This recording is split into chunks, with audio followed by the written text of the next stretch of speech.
பிரியமானவர்களே, இயேசுவின் நாமத்தில் உங்களுக்கு என் அன்பின் வாழ்த்துக்கள். எப்படி இருக்கிறீங்க?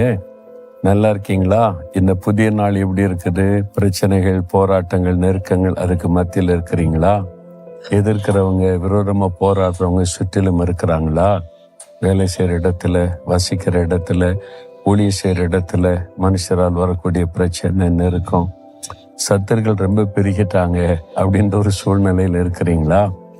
தாவீது ஒரு அற்புதமான ஒரு அனுபவத்தை சொல்லுகிறார். 3 சங்கீதம் 6வது வசனத்துல, எனக்கு விரோதமாக சுற்றிலும் படையெடுத்து வருகிற 10,000 பேருக்கும் நான் பயப்படேன். எனக்கு சுற்றிலும் படையெடுத்து வருகிற 10,000 பேர் பெரும் கூட்டமா வர்றாங்க. எனக்கு விரோதமாக படையெடுத்து அப்படின்னா என்னை அழிக்க, என்னை முடக்க வருகிறாங்க. நான் பயப்பட மாட்டேன் அப்படின்னு சொல்லுகிறார். அதான் அவருடைய அனுபவம். நான் இன்று பேசக்கூடிய இடம் எபிரோன் என்கிற ஒரு இடம். இந்த எபிரோன் என்கிற இடம் ஆபிரகாம் வாசம் பண்ணின இடம். அவருடைய மனைவிக்காக கல்லறை வாங்கி அந்த கல்லறை முன்பாகத்தான் நின்று கொண்டு பேசுகிறேன். இது ஒரு பெரிய இடம். இங்கதான் ஆபிரகாம், ஈசாக்கு, யாக்கோபு எல்லாருடைய கல்லறையும் இருக்கிறது.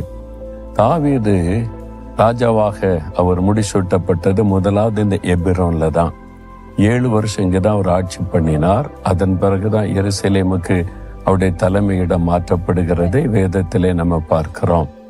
அப்போ தாவீது ஆட்சி பண்ணின எபிரோன் என்கிற ஒரு இடம். அப்போ அந்த தாவீதுடைய வாழ்க்கையில நடந்தது நமக்கு தெரியும். அவருக்கு விரோதமாக பெரிய யுத்தங்கள் நடைபெற்றது. சத்துருக்கள் வந்தாங்க.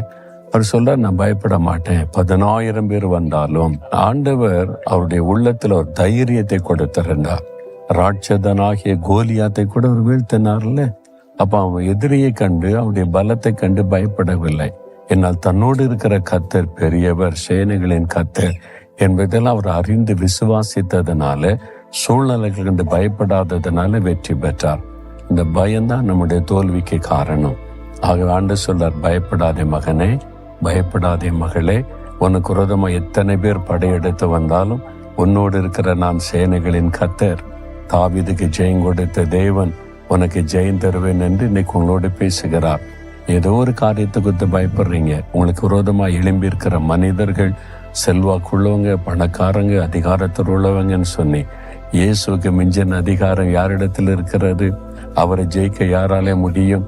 பயப்படாதபடி, எனக்கு விரோதமாய் 10,000 பேர் படையெடுத்து வந்தாலும் நான் பயப்பட மாட்டேன்னு சொல்லுங்க. நீங்க ஜெயிப்பீங்க. பயம் விலகிவிட சொல்றீங்களா? இதயத்துல கை வைத்து, எனக்கு விரோதமாய் 10,000 பேர் படையெடுத்து வந்தாலும் நான் பயப்படேன். காரணம், இயேசு என்னோடு கூட இருக்கிறார். நான் பயப்பட மாட்டேன், ஜெயிப்பேன். இயேசுவின் நாமத்தில் ஆமேன், ஆமேன்.